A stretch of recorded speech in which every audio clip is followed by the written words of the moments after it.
Two Hawaii County police officers who were shot in the line of duty in early January were honored on Friday with the Police Cross Award.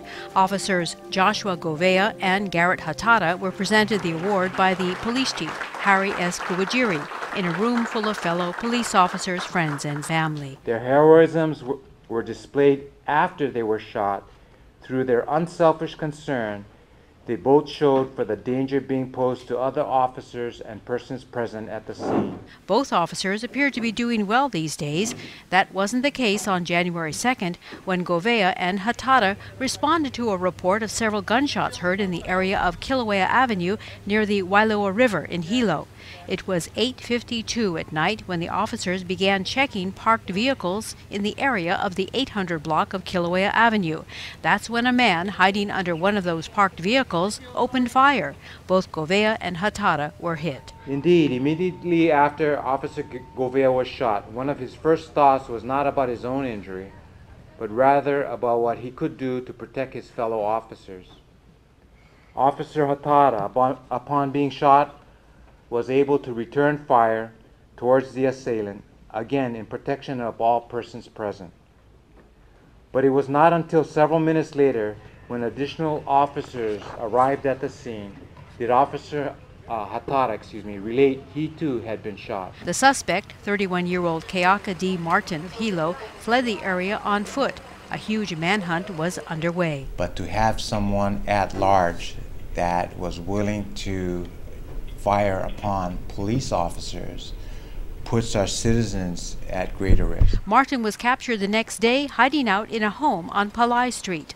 Police say he attempted to take his own life, but the suicide failed. He was later charged with numerous offenses, including 2 counts of first-degree attempted murder. It's been a long road to recovery for the 2 men in blue. Officer Joshua Gouveia was able to attend the Police Week ceremony in May, honoring the Big Island's fallen law enforcement officers over the years. 4 men who gave the ultimate sacrifice in the line of duty, and a chilling glimpse of what could have been. Very quietly went to the hospital to see them the next day. I'm so grateful that they're okay. The blue-gray marble walls of the National Law Enforcement Memorial in our nation's capital now display more than 19,981 names of law enforcement officials that were killed in the line of duty.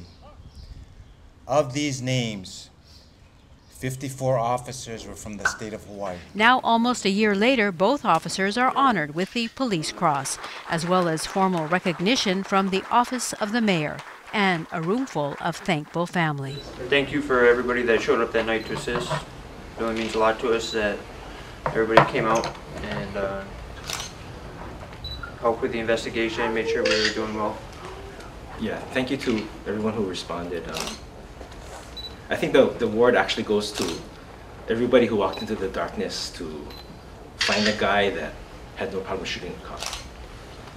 It goes without saying that those engaged in law enforcement are often forced to face adversity. We then have an opportunity to distinguish ourselves in the manner with which we respond to that adversity. And clearly, on that night, these officers distinguished themselves in the highest tradition of police service.